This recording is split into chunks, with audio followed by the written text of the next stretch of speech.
budidaya jamur tiram menjadi peluang usaha yang menjanjikan, terlebih jika pengelolaan budidaya yang tepat serta perencanaan yang matang. Tentunya seseorang akan meraup untung dari usaha pertanian. Hal ini seperti yang dilakukan Helmi Nur Jamil, pemilik usaha jamur halwa yang sebelumnya bekerja sebagai pegawai negeri sipil, justru nekat beralih profesi menjadi petani jamur. Omsetnya pun tak main-main, ia bisa meraup hingga 1 miliar rupiah dalam 1 bulan. Dengan 17 kumbung yang dimilikinya di lahan seluas hampir 1 hektar di Desa Jambuluwuk, Kecamatan Ciawi, Kabupaten Bogor, Jawa Barat. Kalau ditanya prospek dari jamur tiram, itu saya bisa jelasin itu panjang banget. Karena dari jamur freshnya aja, itu untuk Jabodetabek ya, itu masih minus 10 ton. Nah, itu baru jamur fresh, yang notabene memang marketnya itu masih di pasar tradisional. Kita belum ngomongin market untuk modern market, belum juga untuk B2B gitu kan. Jadi sebetulnya masih banyak banget. Nah, terus juga yang gak kalah penting adalah jamur ini karena punya kandungan yang bisa bikin gurih. Nah, maka banyak juga sekarang generasi ibu-ibu muda itu pakai kaldu jamur. Nah, kaldu jamur kalau misalkan kita, jadi saya ada satu research dari Profesor IPB, beliau mengatakan orang Indonesia tuh kalau misalkan makan harus pakai mecin, harus ada gurih-gurihnya. Kalau enggak pasti nggak enak lah makannya. Nah, jadi dia punya data itu satu orang tuh ngabisin 0,6 gram micin. Nah, kebayang kalau misalkan kita punya penduduk itu kan luar biasa ya, 10%-nya aja, ya kan, lari ke gaya hidup sehat, pakainya kaldu jamur gitu kan, berarti demand-nya itu masih sangat luar biasa. Dan orang kalau udah makan, itu dia nggak ngerasa dia makan jamur, karena dia dari mecin ya kan, mecinnya gitu kan, tapi ini kan mecin sehat gitu kan kalau dari jamur.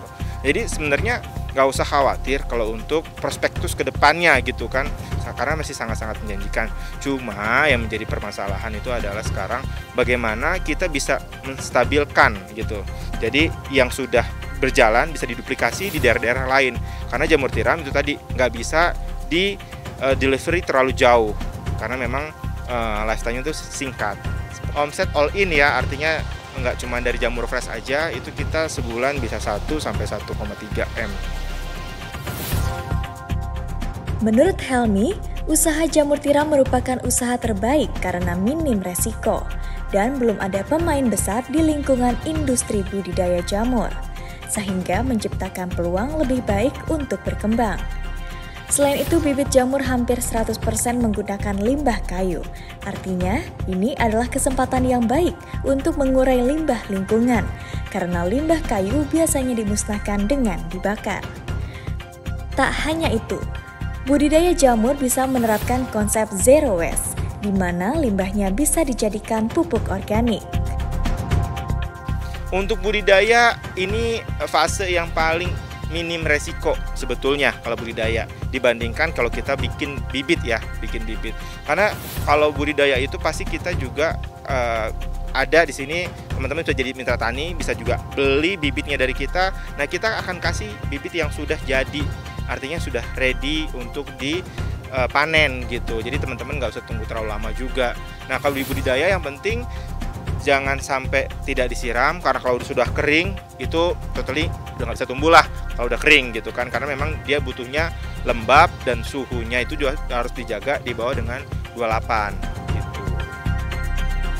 Jamur yang dibudidayakan jamur halwa tidak berhenti di produk segarnya saja, melainkan ada berbagai produk olahan dari jamur tiram itu sendiri, seperti jamur crispy, nugget jamur, kaldu jamur, dan beragam olahan lainnya yang sudah dipasarkan di marketplace atau e-commerce.